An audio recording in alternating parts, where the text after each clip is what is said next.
Blessings, I'm Caitlin. If you're new to this channel, welcome.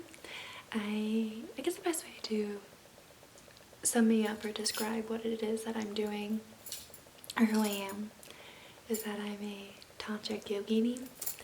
I love astrology and anything tarot related, and I share my insights and perceptions on anything astrologically related because astrology and tarot are layers and they go together. Actually, that's how it was created. So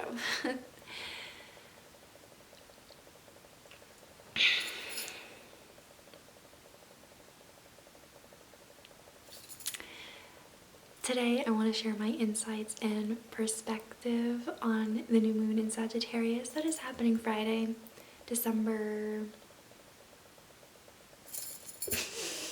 19th, and what this cycle is going to bring forth for us, and this theme that we will be seeing and experiencing, and questions we can ask ourselves for this timing.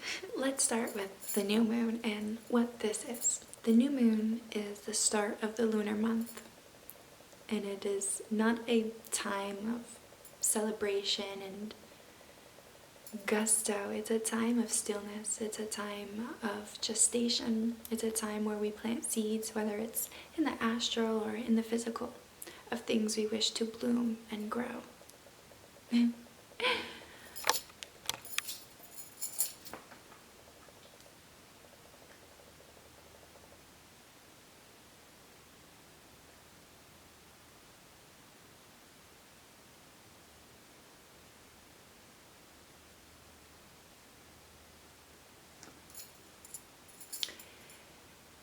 It's a quiet time for introspection, where we sit and we ask ourselves what it is that we want to create with our life.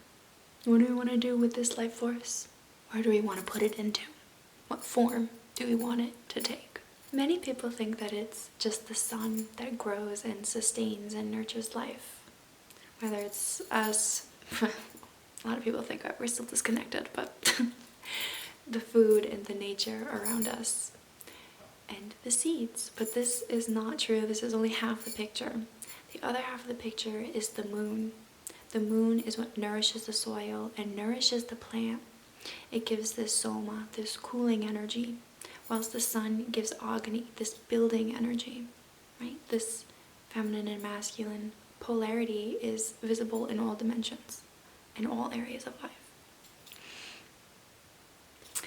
So this is why the time to plant seeds, because the way that the moon cycle is she will give just enough soma that is needed for the seeds as they grow, and then once they finally burst out of the soil and start to appear, right, they will do so in the timing of the full moon, when they get a gust of soma and all of that cool nurturing energy from the moonlight.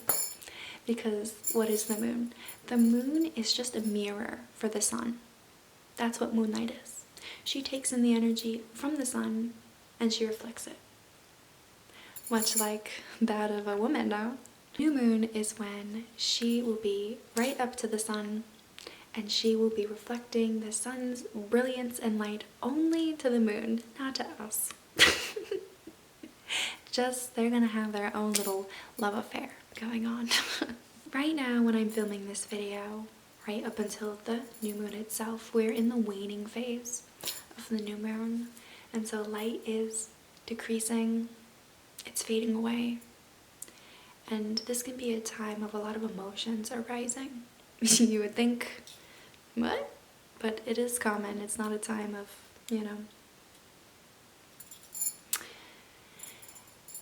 because this is a period of time where we are being reflected a truth. That everything is becoming still and silent. All of these feelings and fears and uncertainties can be arising because sometimes silence is louder than noise. Because it's reflecting back to us a truth. That silence and stillness is the truth of reality. Nothing can happen without first being sprung forth from this stillness and this silence.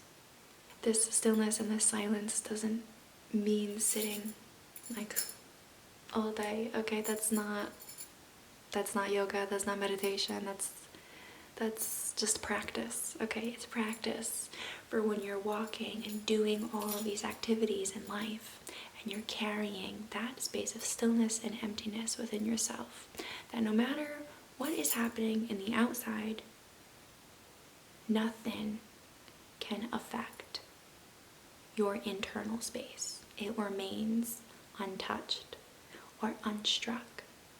This ties into the dimension of anahata, or the heart chakra. Unstruck sound, right? Because everything is a reverberation.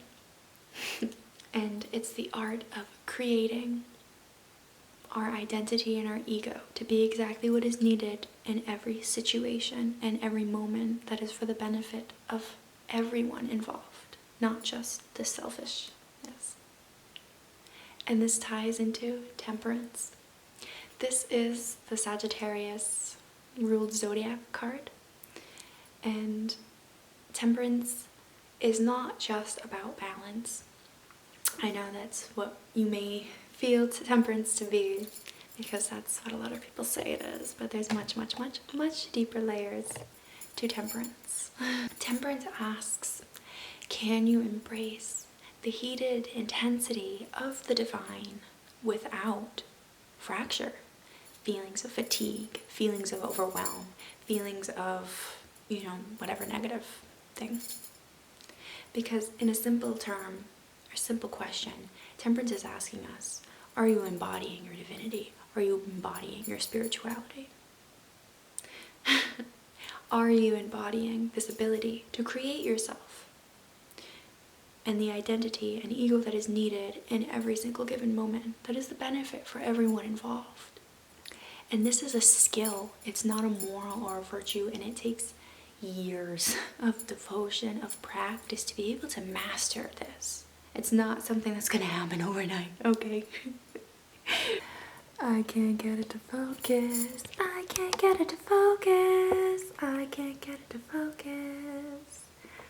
But in this card, there is an angel, and she is pouring water and fire together. Now, this is one version of the card. This is not the version that I necessarily relate to, but I'm still gonna go off with giving you the visual. So it's an angel pouring fire and water together, and it is circulating together. Okay, it goes like together like this, and it's symbolizing something much deeper.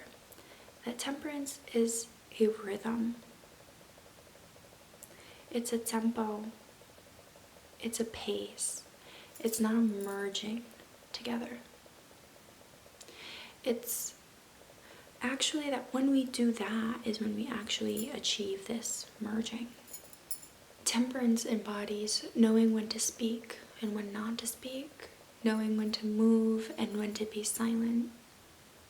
It's moderation. It's knowing when you are repressing a certain aspect of yourself and when you're overindulging in another aspect. And it's knowing when to be balanced within the two. A very deep message that is layered into this card is that temperance is alchemy. You must burn all of your selfish and impure thoughts, really, and your compulsive identities, unconscious identities, and transform them into something that is greater, that is of a bigger purpose and a bigger value for everyone around you. It's not ego death, okay? There's no such thing as an ego death. There's only ego refinement, okay? Because you cannot get rid of ego. That I know I fell into this trap, but to get rid of the ego means to literally get rid of the body. Because being here in this body, you cannot not have an ego. It's impossible. So this whole identity that a lot of people on the spiritual path fall into is oh, I had an ego death. And that becomes their whole identity, and then they get stuck on that. Temperance is also like the fulfillment of the lovers, which is in turn the fulfillment of the Empress and the Emperor. So we just had the full moon in Gemini. So something could be coming to a completion of feeling of fulfillment as well, like a very more like a successful ending or completion. Oh, I think it's the heater in the back. I'm gonna read from my notes. I'm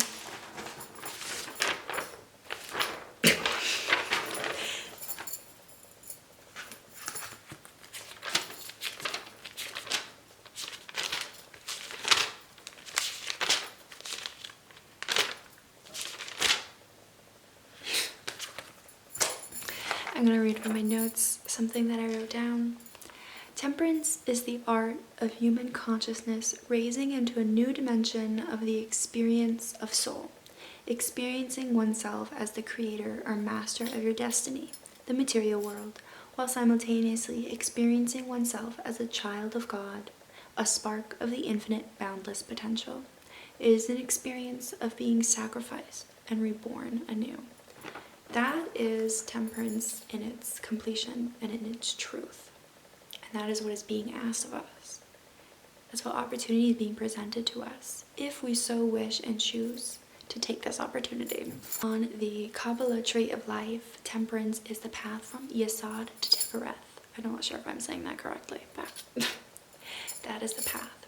And that path, when it goes to that Sephirah, I'm still not quite sure how to pronounce these words. When it moves to that plane, to the next Sephirah, it needs to cross a plane. And it needs to go through the veil.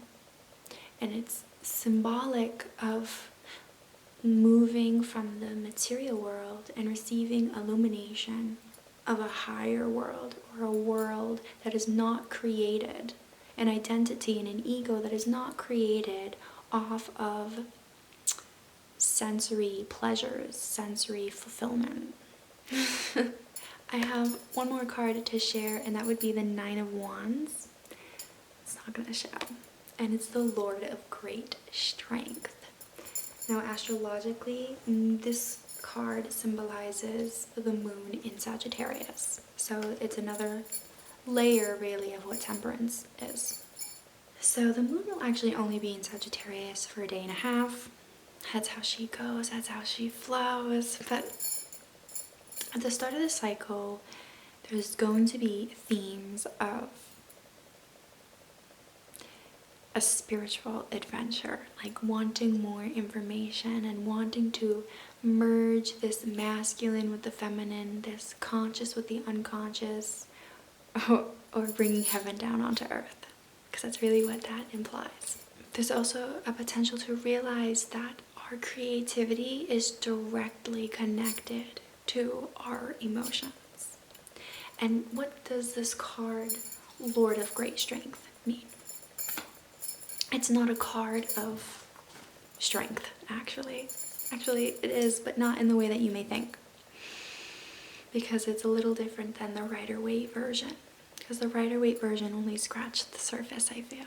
If you don't have the eyes to see what the cards mean in Rider-Waite, you're not gonna get the meaning fully. Or the message.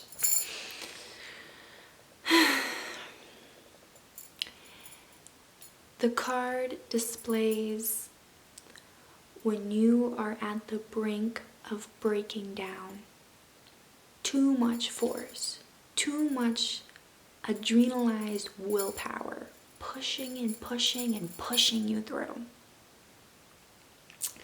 And there will be an opportunity where you're going to experience, well, it could go either way.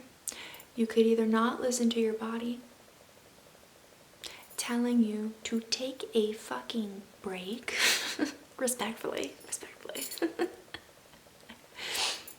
and burn out,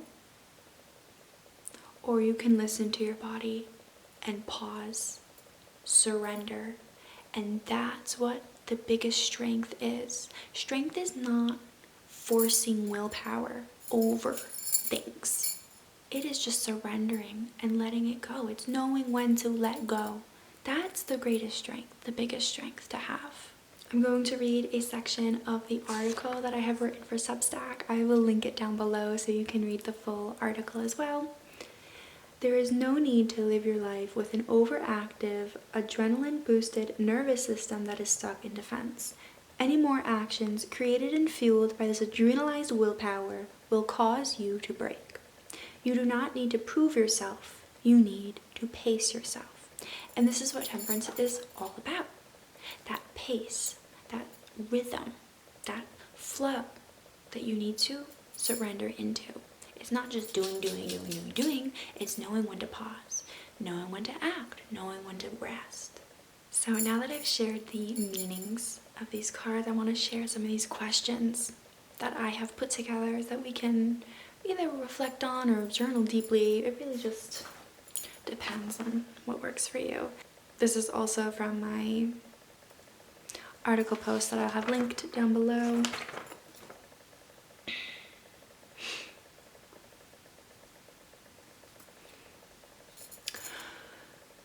How can I better create my identity and persona, my ego, for the benefit of all? Have I been honoring my rhythms and cycles? My need for rest? Is there anything in my life that needs moderation? Am I able to embody my truth? Or do I allow anger to dictate my life? Do I allow fear to persuade me otherwise?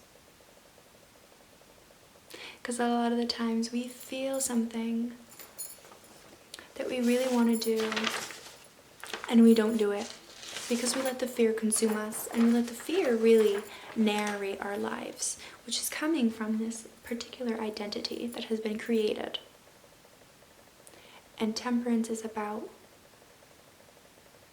tempering, dissolving that ego and recreating it into something new.